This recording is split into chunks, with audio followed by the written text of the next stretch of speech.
Think about the moment Eugene Porter finally tells the truth.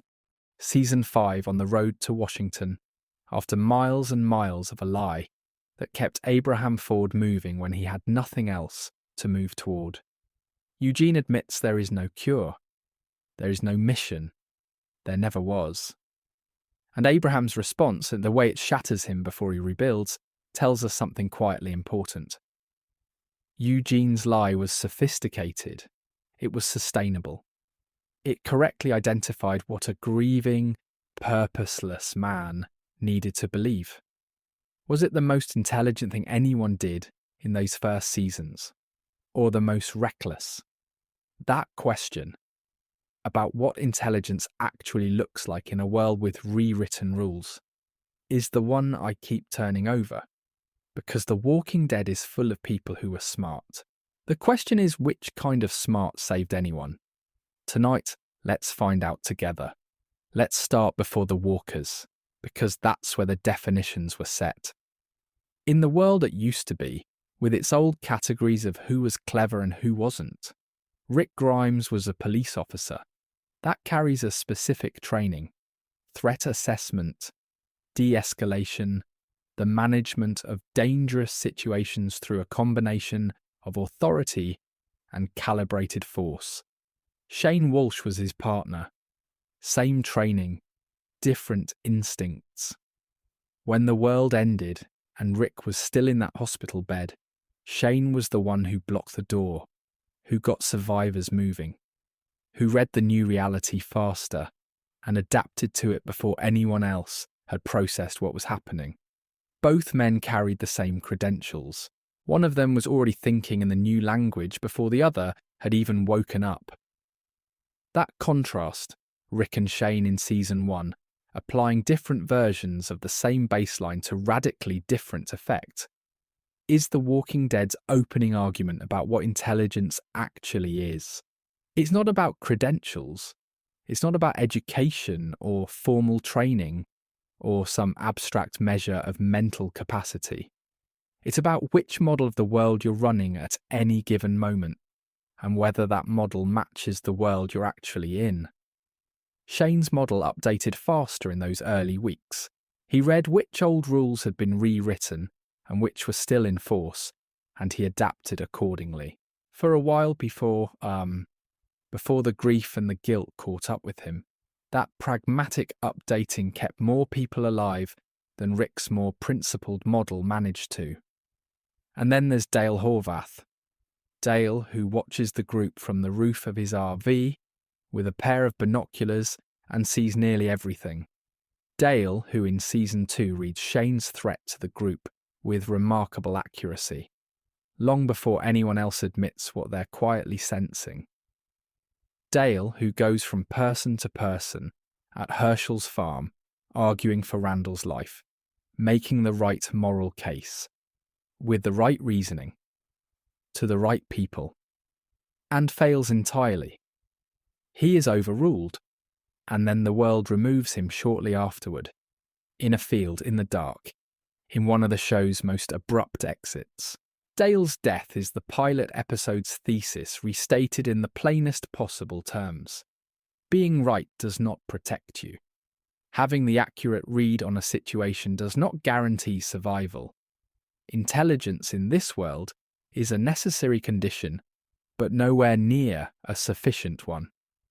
You can be the most perceptive person in a room and still be the most exposed, because perceptiveness without the social capital to make others act on it, and without the physical capacity to protect yourself when they don't, is a specific kind of isolation that the world will eventually find. The motif we're tracing tonight, the right answer at the wrong time, begins with Dale. He had the right answer about Shane, delivered it clearly, and was overruled. He had the right answer about Randall and was overruled. The gap between having the answer and being able to use it is where Dale lived and where Dale died. And The Walking Dead, with that death, teaches us something it will keep teaching across every season that follows. The question was never who knew the most. It was always who knew how to make what they knew actually matter to the people around them when it counted most. That's a different and more interesting question, and it leads somewhere the simple "who was smartest" framing doesn't quite reach on its own. So let's keep pulling the thread. The governor had a library. It's an easy detail to miss in the Woodbury sequences of Season 3, but it's there in the texture of what Philip Blake built. A community with infrastructure, with entertainment, with the deliberate maintenance of the forms of civilized life. The fights in the arena served a specific psychological function. They gave people a safe container for violence, a scheduled outlet that made the random violence outside the walls feel manageable by comparison. This was not an accident. The governor understood at an operational level that people need narrative. They need to believe the story they're inside is one they chose, or at least one that makes sense. He provided that story. He maintained it with consistent messaging, controlled information flow, and the specific warmth of a leader who seems accessible even as he's completely unreachable. That's a sophisticated intelligence. Building and maintaining Woodbury required understanding not just logistics, food, walls, weapons, but psychology. What do frightened people need to believe? What keeps them compliant without feeling controlled? How do you construct loyalty in a world where the old social contracts are gone?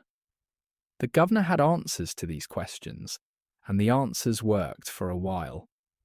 Woodbury functioned. People stayed. People believed in what he was doing, even as evidence accumulated around the edges that the story he was telling didn't quite match the reality he was operating. Here's where the intelligence trap closes. The governor's entire system was optimized for a single condition: the absence of meaningful external challenge. Woodbury was built to manage its own population, not to survive contact with a genuinely resistant outside force. When Rick's group at the prison refused to be absorbed or destroyed, when the threat couldn't be contained through the same tools the governor used to manage Woodbury's internal politics, his system had no adaptation available. He escalated. He doubled down. He moved from narrative control to pure violence, and in doing so, exposed the foundation of his entire model. It was always violence, just wrapped in something more palatable. The prison standoff in Season 3's finale is the most complete demonstration of this. The governor has tactical advantages: numbers, vehicles, firepower. He loses anyway. Not because Rick outfought him, but because his own people, at the crucial moment, couldn't follow him into the thing he was asking them to become. His emotional intelligence, which had been extraordinary at managing compliance, had a fundamental gap. He had never built genuine loyalty, only performed it. When his followers realized what he actually was, there was nothing underneath the performance to hold them. One domino and the whole structure fell. This is the pattern The Walking Dead returns to with impressive consistency. High intelligence in one domain, catastrophic blindness in another. The governor was brilliant at narrative management and nearly incapable of genuine emotional reciprocity, and that gap between performing connection and actually having it is exactly what destroyed him. It's worth asking how many other characters in this universe fall into a version of the same trap. Because the answer, I think, is more than we might expect. The governor is not an outlier. He's a warning that the show keeps issuing in different voices. Is the governor a cautionary tale about intelligence without self-knowledge? I think that's the most accurate framing. And what makes it particularly interesting is that his failure isn't lack of intelligence. It's the specific arrogance of someone who is very intelligent in measurable ways and therefore assumes they've covered everything. He knew how people worked. He just didn't know how they worked when they finally saw him clearly. That blind spot, in the end, was larger than everything else he knew. There's a conversation in Season 3 that I keep coming back to. Rick and Hershel, somewhere in the corridors of the prison, talking about what the group should do, about the governor, about risk, about what it means to try to build something in a world that keeps tearing things down. Hershel listens more than he speaks in those conversations. He asks questions that don't have immediate answers. He holds the complexity of the situation without rushing to resolve it. And then when he does offer a perspective, it tends to be the one that the next several episodes prove correct. Not in a dramatic, vindicated way, but in the quiet way of someone who is simply thinking further ahead than the immediate crisis. Hershel Green's intelligence is the hardest kind to demonstrate on television because it doesn't look dramatic. Rick's intelligence manifests in decisions under pressure. It's visible, active, often cinematically framed around the moment of choice. Hershel's intelligence manifests in patience, in the willingness to hold uncertainty without resolving it prematurely, in the generational thinking of a man who spent his entire adult life managing a farm through seasons and failures and recovery. He thought in longer arcs. He understood that communities have rhythms that don't respond to force the way immediate crises do. When he argued in Season 2 for keeping the walkers in the barn, wrong as it turned out to be in practice, he was operating from a framework of grief and hope and responsibility to people he had loved before they turned. The reasoning was coherent. The world had just moved faster than his framework could absorb. Rick, by contrast, is brilliant at the immediate. He reads tactical situations with impressive speed and accuracy. He makes decisions in crisis conditions that, more often than not, are the right ones for survival in the next 12 hours. What he consistently struggles with is the 12 months beyond that. The institutional, the relational, the kind of planning that requires sitting with incomplete information and resisting the urge to act. His decisiveness, which saves the group repeatedly in acute situations, is also what creates some of the largest catastrophes in the show's run. The war with the Saviors initiated without full information, the governance decisions at Alexandria made without sufficient consultation, the repeated cycle of building something and then pushing so hard to protect it that the pushing causes damage. Together, Rick and Hershel form the most complete intelligence the group ever had. Rick's decisiveness, corrected and cushioned by Hershel's long-view wisdom, produced the prison community's best period. Functional, hopeful, with a council structure and a semblance of sustainable governance. The prison garden that opens Season 4 is, in some ways, the product of their combined intelligence working in sync. And then the governor removes Hershel in the Season 4 mid-season finale. Mid-sentence, mid-argument. Hershel is speaking, making the case for the possibility of peaceful resolution, which the governor answers with Michonne's katana. And the show takes him in the specific moment when his intelligence is most actively in use. It's one of the cruelest structural choices the series ever made, and I think it's intentional. Hershel dies not despite his wisdom, but in the act of deploying it. The right answer, arriving at the wrong moment, meeting a man who had no capacity to hear it. What would the group's trajectory have looked like if Hershel had survived into the Alexandria years? This is a question that gets discussed in fan spaces fairly often, and there's no definitive answer, only the pattern to reason from.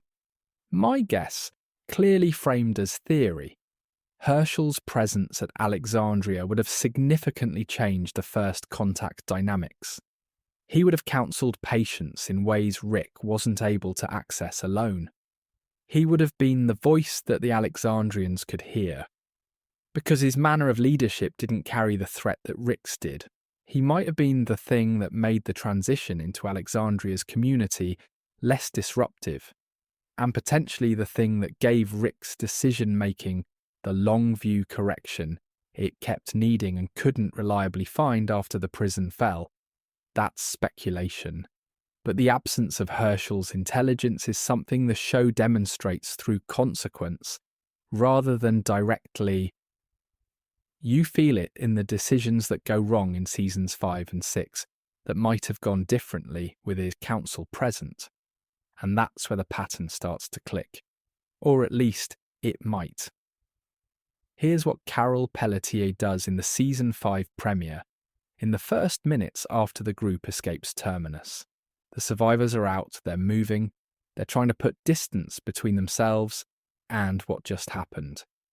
And Carol, who arrived alone, who built an external charge from inside a walker herd, who timed the explosion with a precision that suggests either brilliant improvisation or extensive prior planning, just stands there while Rick runs to her. The reunion is quiet, the hug is real. And then she points toward a tree line where Daryl appears. And Rick follows. And the group finds each other. And the crisis is over. Carol did the thing that saved everyone. And then she stepped back and let the reunion happen around her and made herself small again. That pattern, do the extraordinary thing, return to invisible, is Carol's most consistent and revealing behaviour. It requires intelligence of a very specific kind. Not just the ability to plan the action, but the ability to accurately model how the people around you will respond to it, and to manage their responses deliberately as you manage the action itself. Carol doesn't step back because she's modest. She steps back because she has read the social dynamics of the group with exceptional accuracy, and she understands that visibility carries costs she'd rather not pay. The Alexandria introduction in season 5 is the most complete demonstration of this. The group arrives exhausted and hardened and genuinely frightening to the Alexandrians, who haven't had to become what survival requires. Carol, who by this point has been through Terminus, through the Grove, through the prison's fall, takes one look at Alexandria and makes a decision that is, in my reading, one of the smartest single choices in the series. She constructs a persona. She puts on cardigans. She bakes cookies. She talks about casseroles. She performs the version of herself that Alexandria is ready to accept, with such commitment and such calm that the Alexandrians genuinely don't see her as a threat. While they're watching Rick's hands for weapons, Carol is already moving freely through every house in the community, building a map of the place that she'll eventually use to save it. The wolf attack in season 6 is where the map gets used. The episode JSS follows Carol through the attack with the kind of documentary precision that makes it possible to trace her decision-making in real time. She assesses, she acts, she makes choices that result in lives saved at every turning point. The tactical intelligence on display is striking, not because Carol has military training, but because she has spent years paying attention to the specific mechanics of how violence moves through enclosed spaces. And she applies that knowledge with a calm that the show frames as almost eerie. She saves the community. And then she puts the cardigan back on. Why does she keep choosing invisibility over leadership? I've thought about this a lot, and I want to be careful to frame this as my interpretation rather than a confirmed read. I think Carol understands at a level most of the characters don't consciously access, that leadership in this world costs something personal every time it's exercised. She watched what it did to Rick. She experienced what it did to her own capacity for feeling. The gradual numbing, the narrowing of the emotional register, the way that being the person who acts requires you to stop being the person who grieves. Visibility for Carol means accountability, and accountability means exposure. And she spent too long being exposed to voluntarily offer herself up to it again. What that choice cost her is the question the show keeps asking through seasons 6 through 10, as Carol withdraws and returns and withdraws again. Each cycle taking something from her that doesn't quite come back. Her intelligence is unquestionable. Her application of it is extraordinary. But the specific armour she wears to deploy it, the invisibility, the performance, the careful management of how others see her, that armour has weight. And some of the weight, over time, presses down on the parts of her that are still soft. Eugene Porter standing in a field in late season 4, telling Abraham Ford the truth about Washington. The delivery of that confession is, in its own way, as carefully managed as the original lie. Eugene doesn't blurt it. He waits until the moment when continuing the deception has become more dangerous than ending it. When they've come far enough from the beginning that the group has real investments of their own in the journey, investments that might survive the collapse of the original reason for making it. He reads the situation, makes his calculation, and delivers the information with the specific phrasing of someone who has been thinking about how to say this for a while. The lie itself was sophisticated in ways that often get underappreciated. Eugene didn't tell Abraham he might know something about a cure, or that he had a lead worth following. He told Abraham he was a scientist working on the Human Genome Project, that he knew what caused the outbreak, and that he needed to get to Washington to implement the solution. He gave Abraham a mission, a purpose, a specific destination, and a role. The thing Abraham needed, which was a reason to keep going that felt larger than his own survival. The lie was emotionally intelligent in its construction. It identified exactly what its target needed and provided it with enough technical-sounding detail to be sustainable. When it collapses in Season 5, what's interesting is what Eugene does next. He doesn't disappear into shame, though the shame is real and the show doesn't minimize it. He has to rebuild his usefulness from the ground up in a world that now knows his primary credential was fabricated. And he does it by leaning into what he actually knows. The chemistry, the engineering, the technical problem solving that was always there underneath the fiction about Washington. The bullet manufacturing in Season 8 at the Sanctuary is genuinely impressive. Eugene reverse engineers a manufacturing process for ammunition under significant pressure and produces something operationally important. The radio network that eventually connects communities across hundreds of miles is his work. The lie didn't make him valuable. His actual intelligence did, once the lie was out of the way. Here's what I find most interesting about Eugene as a case study in intelligence. He demonstrates perhaps more clearly than any other character in the show that information management is itself a form of intelligence. Who knows what, when, and why? These are strategic variables. The lie was a strategic deployment of information asymmetry. Eugene knew something the others didn't, that he didn't have the cure, and he used that asymmetry to create the conditions for his own survival. That's not morally admirable, but it is, in a specific and unsettling way, smart. The question worth sitting with is whether the lie was ultimately a net positive or a net negative for the group's survival outcomes. On one reading, it kept Abraham functional through a period when his grief might have killed him, and an operational, Abraham was enormously valuable. On another reading, it sent the group hundreds of miles in the wrong direction at a critical time, consuming resources and exposing them to risks they wouldn't have taken on a different trajectory. Both readings are supported by what we see in the show. The show doesn't resolve it.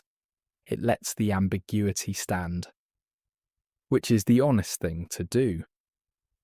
Was Eugene's lie the most intelligent decision anyone made in the first 4 seasons? I genuinely don't know. I think it's possibly the most information-sophisticated decision anyone made. Whether that's the same thing as intelligent depends entirely on which definition of intelligence you're working with. And that, of course, is the question the whole night is built around.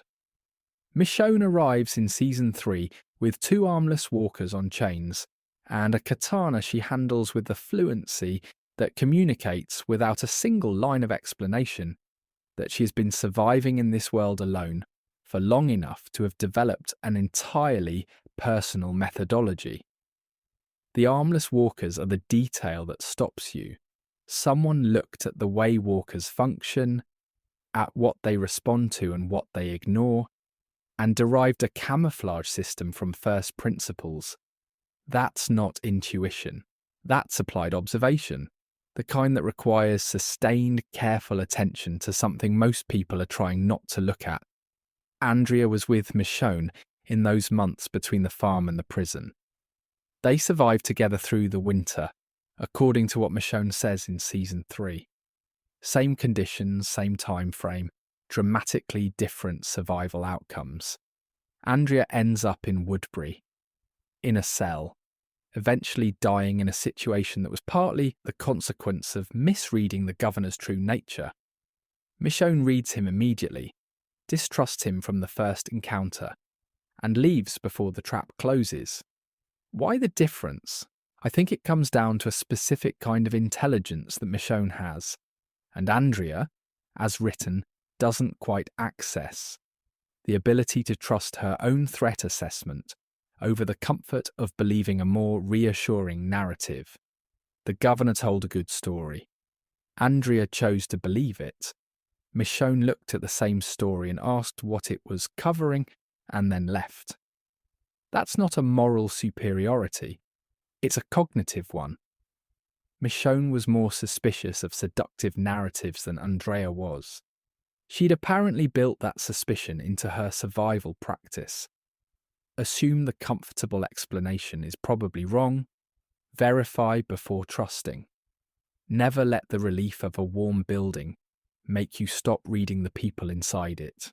Her integration into Rick's group across Season 3 is a study in cautious trust building. She doesn't open easily. She watches. She makes small gestures of contribution, supply runs, protection, information, before allowing anything reciprocal. The relationship with Carl, which develops across Seasons 3 and 4, is the first place where something genuinely unguarded appears in her. She loves that kid with a specificity and depth that the show handles beautifully, and it changes her. The emotional intelligence that was always there but kept behind walls starts to become operational in her relationships, not just in her solo survival. By Season 9, she is Alexandria's de facto leader in Rick's absence. That's the practical confirmation of something the show had been building for years. Michonne's intelligence, which started as pure survival adaptation, developed across the seasons into something multi-domain. She can read a threat. She can read a person. She can lead a community. She can be a mother. Each of those requires a different kind of intelligence, and she navigated all of them. Not without cost, not without loss, but with a consistency that is hard to match anywhere else in the franchise. The right answer at the right time is our motif's positive form, and Michonne is where it lives most clearly. Not because she's always right. She makes mistakes, she misses things, she's closed herself off in ways that cost her. But because she is, across the seasons, the character most consistently calibrated between knowing and acting. She doesn't act before she knows. She doesn't know and then fail to act. The gap between those two, which kills or costs so many other characters, is smaller for Michonne than for almost anyone else.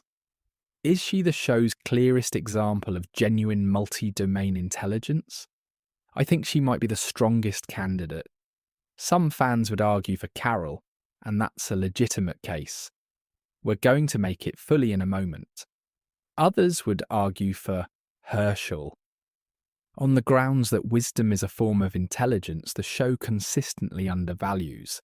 I'd invite you to drop your candidate in the comments because honestly, this question has more than one right answer. And that ambiguity, I think, is part of what the show is doing.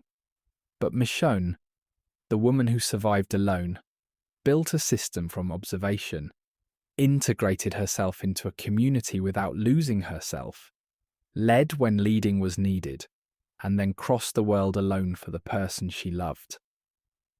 That arc earns its place in any serious discussion of this question, and that's where the pattern starts to click. Or at least it might. Negan meets Rick's group for the first time in the Season 7 premiere and delivers a speech. It's long.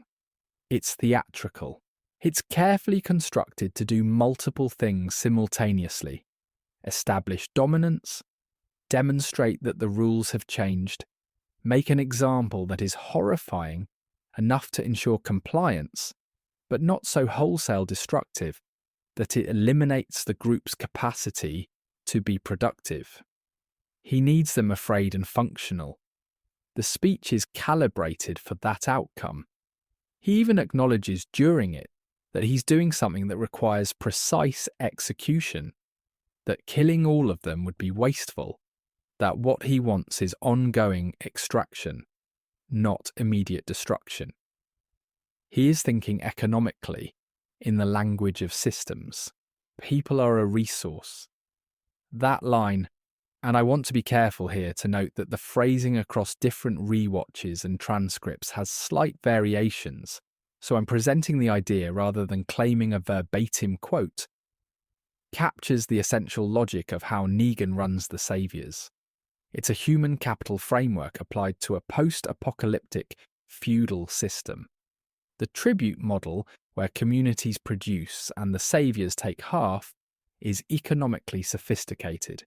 It creates dependency, maintains the infrastructure of production, and distributes the cost of the Savior's military capacity across multiple communities rather than concentrating it. Left unchallenged, it was a sustainable system. That's not an endorsement, it's an assessment of the intelligence behind it. Negan's emotional intelligence at the individual level is also genuinely remarkable. He reads weakness with exceptional accuracy. He found it in Spencer, in Gregory, in every person he needed to manage through humiliation rather than fear. He performs warmth when warmth is the tool, and cruelty when cruelty is required, and the performance is convincing enough to generate something close to genuine affection in people who should know better. The Sanctuary's internal culture, where the most compliant and useful people had their debt forgiven and eventually served alongside the Saviors, demonstrates an understanding of human incentive structures that is more sophisticated than most political science. But the limit, the same limit the governor ran into at larger scale. Negan built a system optimized for compliance, and compliance is not the same as resilience. When Rick's group chose to fight rather than submit, when the calculation that the Savior's power was too absolute to be resisted was proven incorrect, Negan had no effective response. He escalated, he threatened, he made examples. And none of it worked because the group he was trying to manage through fear had already decided that fear was a price worth paying for the chance to end the arrangement. His fundamental misreading of Rick Grimes is the most costly intelligence failure in his arc. He looked at Rick, assessed him as a man who could be broken through sustained humiliation and targeted loss, and was wrong. Rick could absorb enormous damage without breaking in the ways Negan needed him to break. And Negan, whose emotional intelligence was built on reading compliance and managing fear, didn't have the framework to understand what Rick's resilience actually was. A form of love for the people around him that operated as a structural force rather than an emotional one. If Negan had genuine empathy alongside his strategic intelligence, Not just the ability to identify what people need to believe, but an actual investment in whether they were okay. Would the war have happened? It's one of the great counterfactual questions of the franchise. My honest read is probably not. A Negan with real empathy would have been a structurally different character. And the saviour system he built reflects exactly the specific shape of his intelligence. The empathy gap wasn't incidental to the system, it was foundational to it. He built what his intelligence could build. And what it could build was always going to collide with what Rick's group was.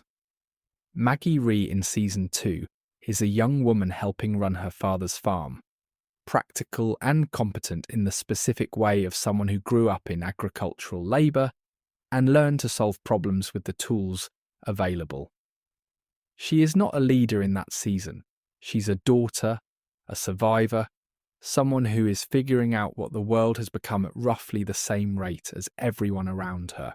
And then the seasons happen, and Glenn, and the prison, and loss after loss after loss.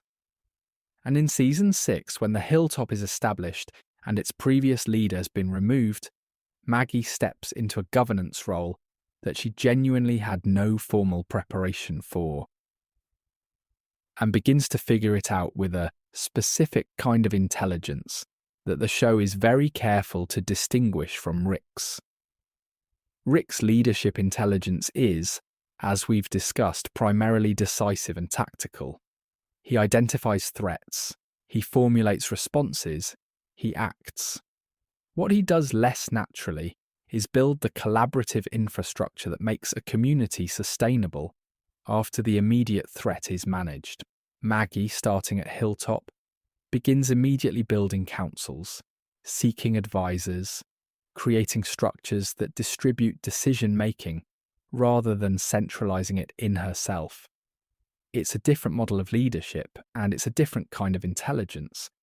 Not just the ability to decide, but the ability to build systems that survive decisions. The wartime alliance management across Seasons 7 and 8, bringing together Alexandria, the Hilltop, the Kingdom, and eventually Oceanside, required Maggie to operate in a genuinely complex political environment. Multiple communities with different interests, different risk tolerances, different histories. She couldn't simply command. She had to persuade, negotiate, accommodate and build enough trust that people who had reasons to doubt each other would act in concert. That's diplomatic intelligence, and Maggie demonstrates it with enough consistency that it's recognizable as a developed skill rather than luck. Dead City is where the developmental arc reaches its most extreme test. Manhattan, a Walker-overrun island that functions as its own contained ecosystem, with organised human groups operating under rules Maggie has no prior information about. Drops her into a completely unknown environment with incomplete information, and Negan as her only available partner. The intelligence she applies there is adaptive in the way that only experience of repeated failure and recovery can produce. She doesn't assume her prior frameworks apply. She reads the new environment quickly. She makes decisions with the information she has, rather than waiting for certainty she isn't going to get. That's a cognitive flexibility that is genuinely hard to develop and harder to maintain under pressure. The decision to use Negan in Dead City is, in itself, an act of intelligence worth examining separately. Maggie has every personal reason to refuse to work with him. The emotional cost of choosing to work with the man who killed Glenn is enormous and real, and the show doesn't minimize it. But she makes the calculation that the mission requires a capability Negan has and she doesn't, and she sets enough of the personal cost aside to make the partnership functional. That's not forgiveness. It's pragmatic intelligence, overriding emotional refusal, and doing so without pretending the emotion isn't there.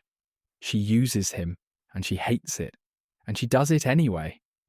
That combination, emotional honesty alongside strategic calculation, is a cognitive achievement that the show treats with appropriate seriousness. Is Maggie the franchise's answer to what intelligence looks like after it's been tested by everything the world can throw at it? I think she's the strongest candidate for that specific framing. Not because she's the smartest in the moment. There are chapters in her arc where she gets things wrong and knows it, but because the intelligence she demonstrates in Season 10 and in Dead City is visibly the product of seasons of accumulated experience, failure, correction, and learning. It has scar tissue in it, and scar tissue intelligence in this world might be the most valuable kind. Let's lay out the honest picture.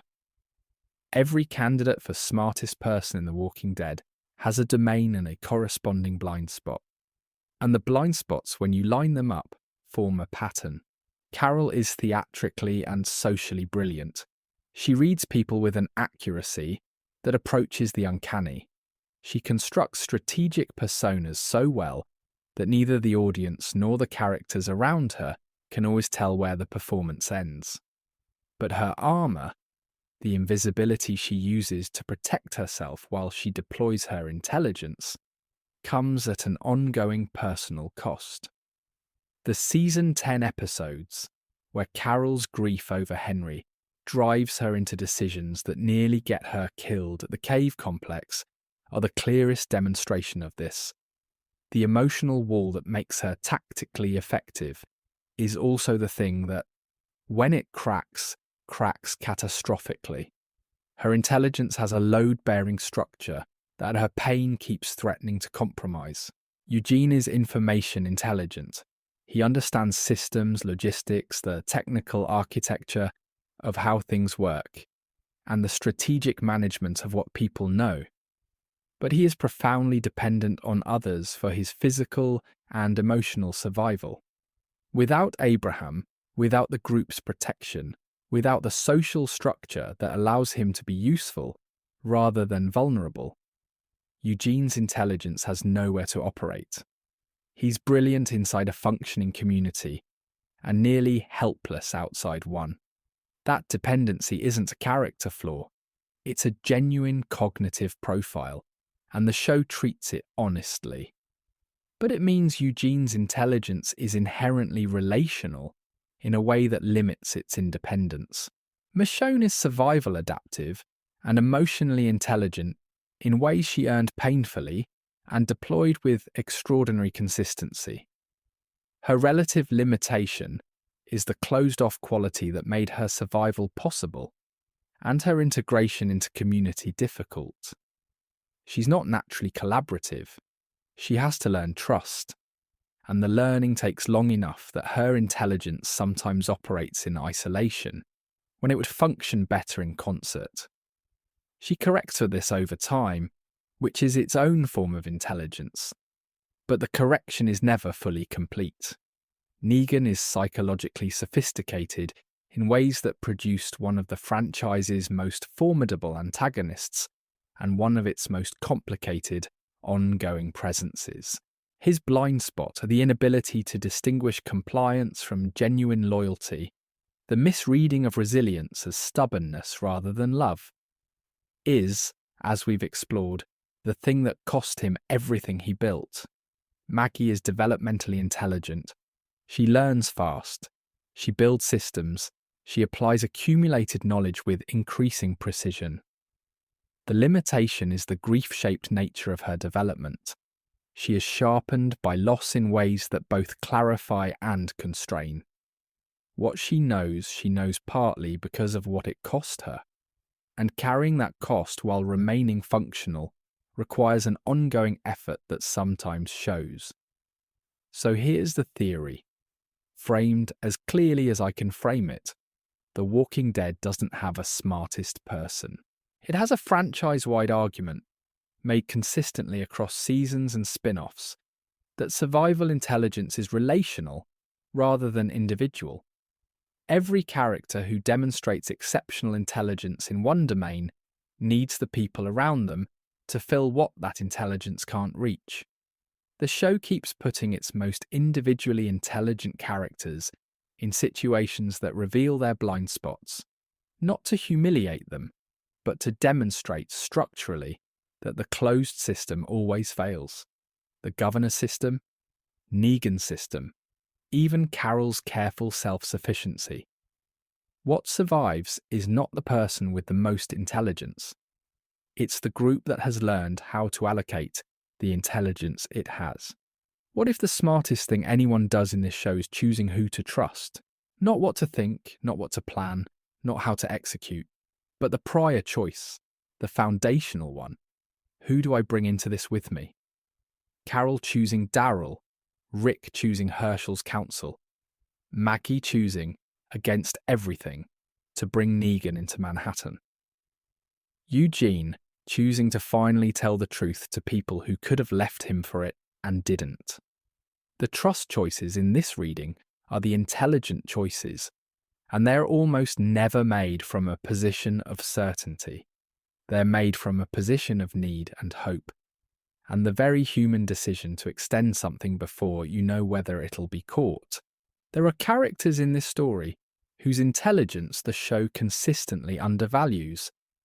Not because the intelligence isn't there, but because the markers by which the old world recognized intelligence don't apply cleanly to what they know how to do. Sasha Williams is a sniper. Not metaphorically. She has the technical skill, the patience, the threat assessment capacity that precision shooting at long range requires. In the episodes leading into the Saviors conflict in Season 7, her calculated risk-taking is visible in how she operates. She reads situations at a distance. She makes decisions that require holding multiple variables simultaneously.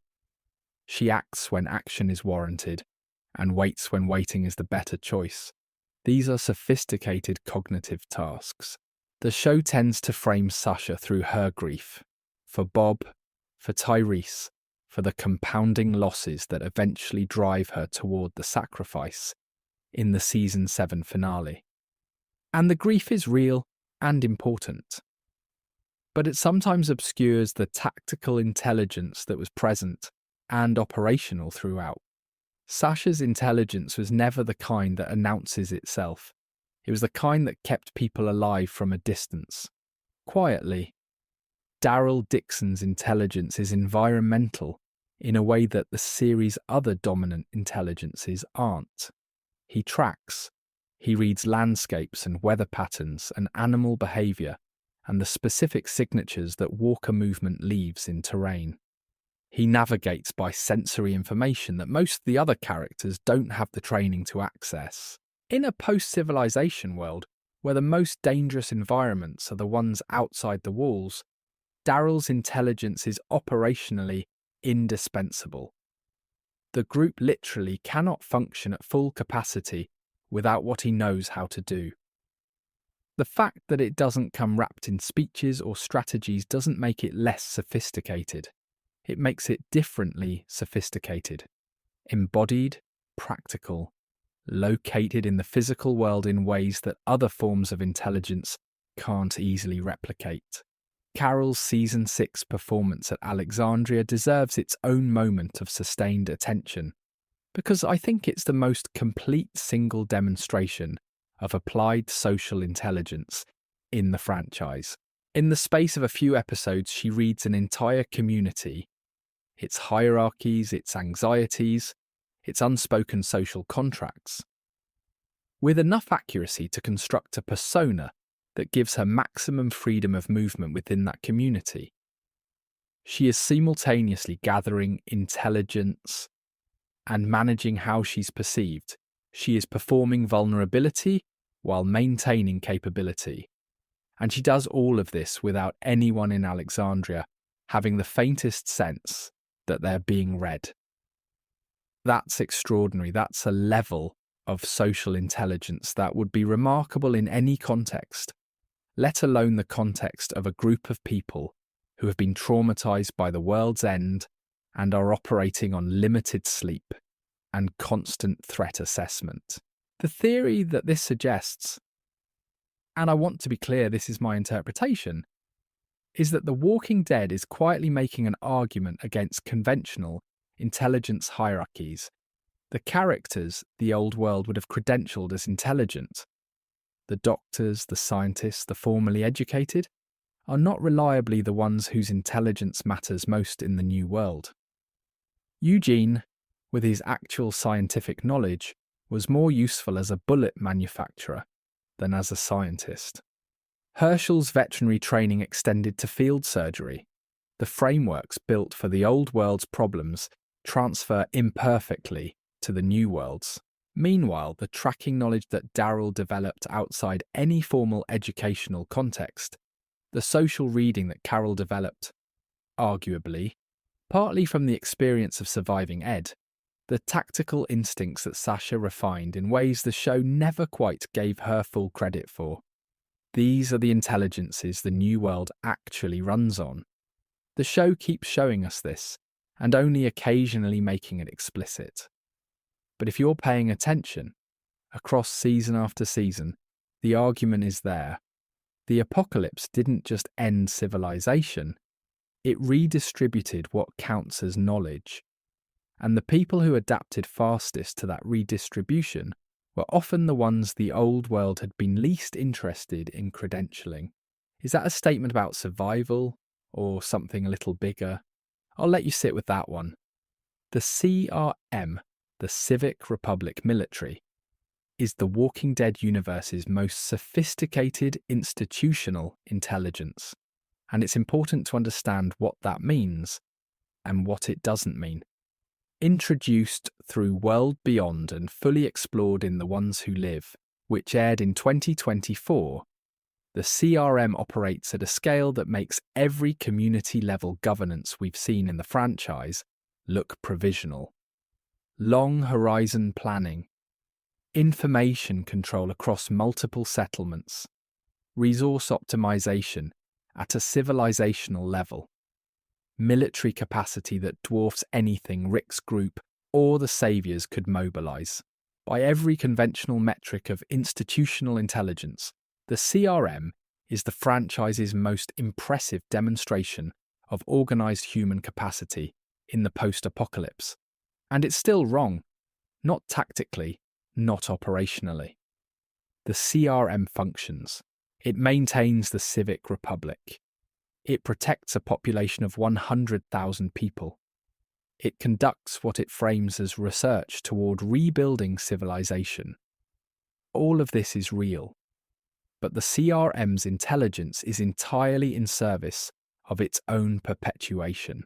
The decisions it makes, the communities it culls, the alliances it eliminates before they can threaten the Civic Republic's resources, the people it treats as assets or liabilities rather than as people, reveal an institutional logic that has closed itself to the very thing that would allow it to actually accomplish its stated mission. You cannot rebuild humanity by treating humans as variables in an optimization function. The math works. The result doesn't. This is the franchise's pattern, scaled to civilizational level. High intelligence in the service of a closed system, with the emotional intelligence gap that makes the system ultimately self-defeating. The governor with better logistics. Negan with a larger territory and a longer planning horizon. The fundamental error is identical. The thing the system is protecting is not, in the end, the thing the system was supposed to be for. Michonne's confrontation with this in The Ones Who Live is one of the franchise's most interesting, late-period narrative choices.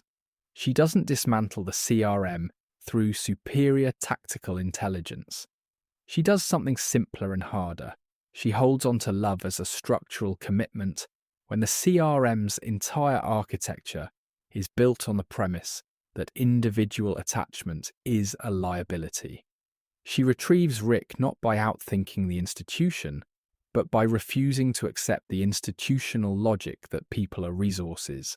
The choice to love someone specifically and stubbornly as an act of resistance against a system that has abstracted love into a vulnerability. That's a form of intelligence the CRM cannot process or counter effectively, because it requires a framework the CRM has deliberately excluded from its operating logic. If the CRM represents humanity's most sophisticated institutional attempt to rebuild, and it does by the evidence of the franchise, and it's still making the same fundamental error that the governor made in Season 3, just at larger scale and with better logistics, what does that say about what smart actually means? I think it says that intelligence, at any scale, that cannot integrate genuine empathy into its operating model will eventually produce outcomes that contradict its stated purpose. The CRM wants to save humanity. Its method of saving humanity keeps requiring it to destroy people. The contradiction is not accidental. It's the inevitable product of a form of intelligence that excluded the most important variable. The franchise has been making this argument at every scale from the very beginning. Dale made it in Season 2 and was overruled and died. Hershel made it in Season 4 and was killed mid-sentence. Carl made it in Season 8 and changed Rick's trajectory through a letter written before death. Michonne makes it in The Ones Who Live Through Love, treated as a strategic commitment. The argument keeps being made. The people who make it keep being costly, and the show keeps making them anyway, which is its own form of statement about what it thinks matters. Judith Grimes carries Rick's Colt Python and Michonne's katana. She has grown up inside a community that her parents built, shaped by lessons from people who paid very high prices to learn them. When we see her in the later seasons, arguing with adults, reasoning through moral problems with a clarity that surprises the people around her, making decisions that reflect both her mother's threat assessment speed and her father's deep commitment to the people he loves, she looks like the franchise's answer. The next version, the person who inherited the multiple intelligences without having to pay the individual prices for each one. But here's the honest question, and I want to hold it carefully. Is inherited intelligence the same thing as developed intelligence? Judith knows things because people she loved went through things to know them. She carries the lessons without carrying the wounds that produced the lessons. Whether those lessons transfer fully, whether inherited wisdom functions the same as wisdom built from personal failure and recovery, is something the show hasn't yet fully tested at the scale that would tell us. She hasn't had her Season 3. She hasn't had her Hershel moment, her terminus, her dead city. The test will come.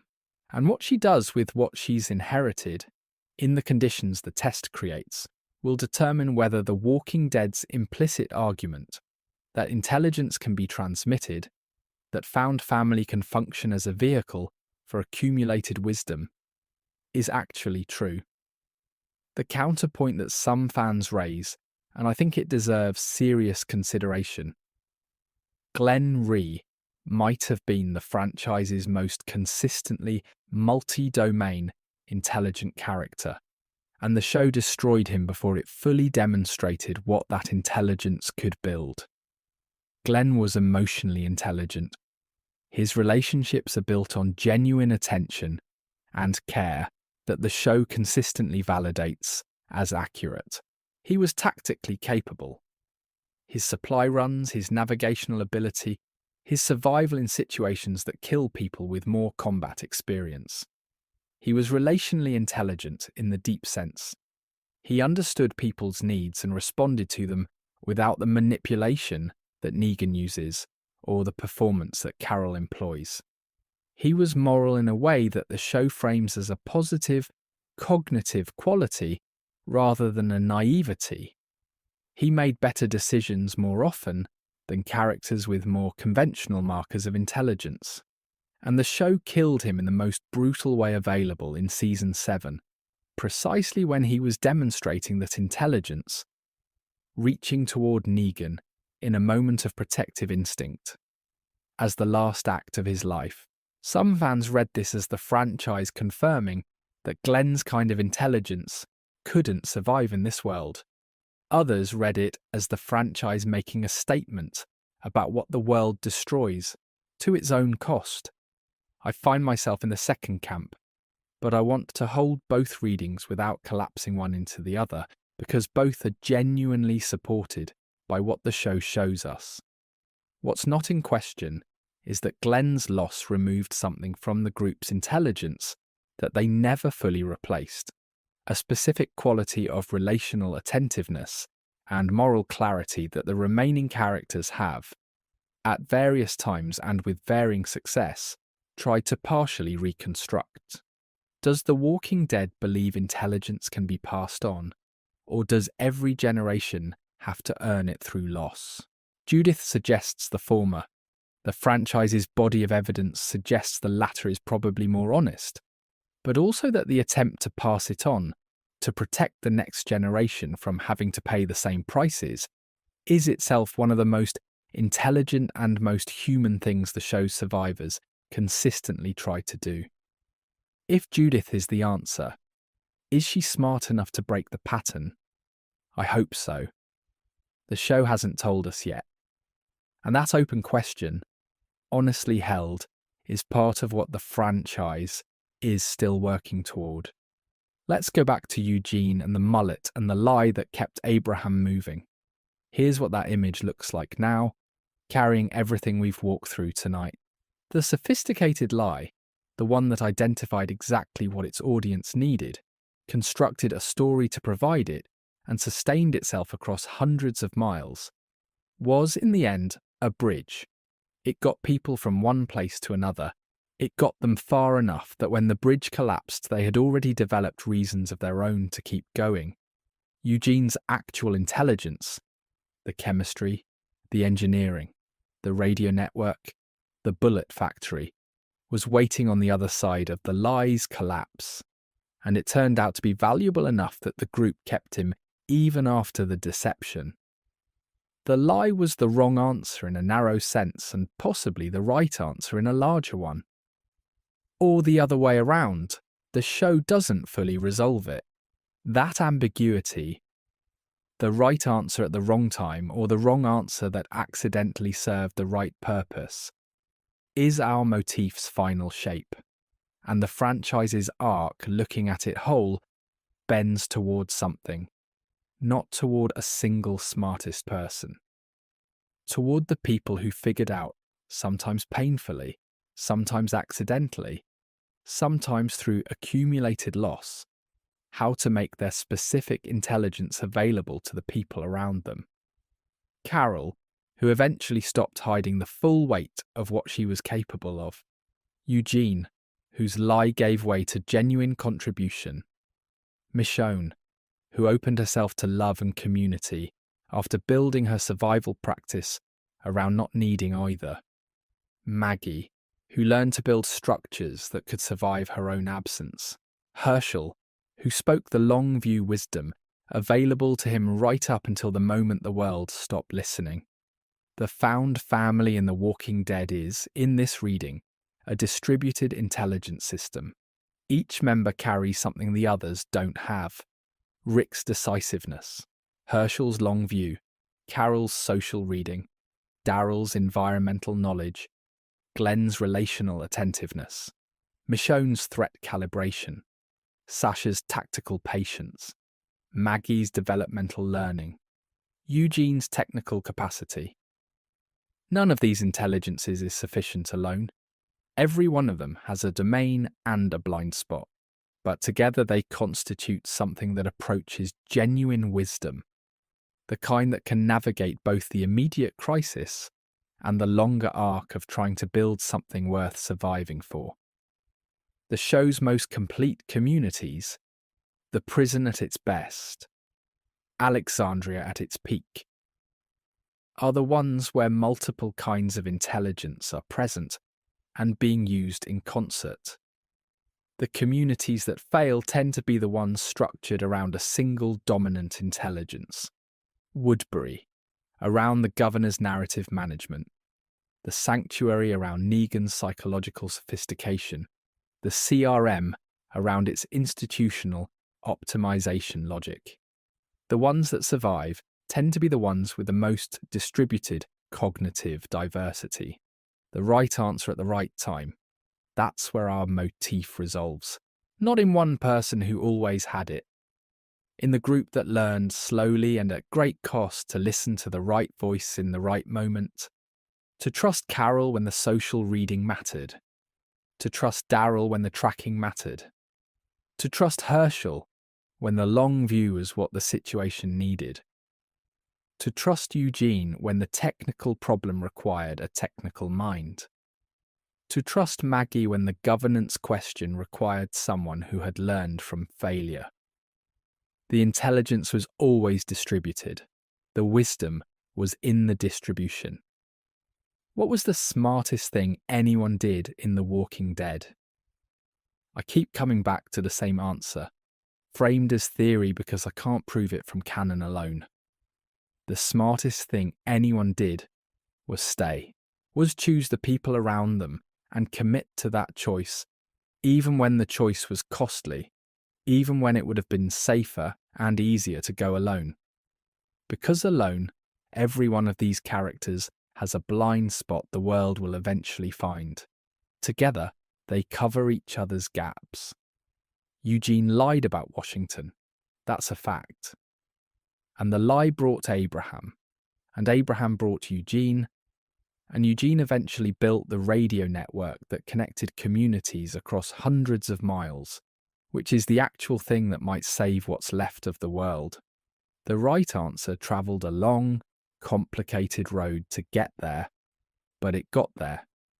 If the smartest thing anyone ever did in this world was trust someone else with what they couldn't figure out alone, who did you trust? And did they deserve it? I hope so. For all of us who kept watching, I hope the answer was yes.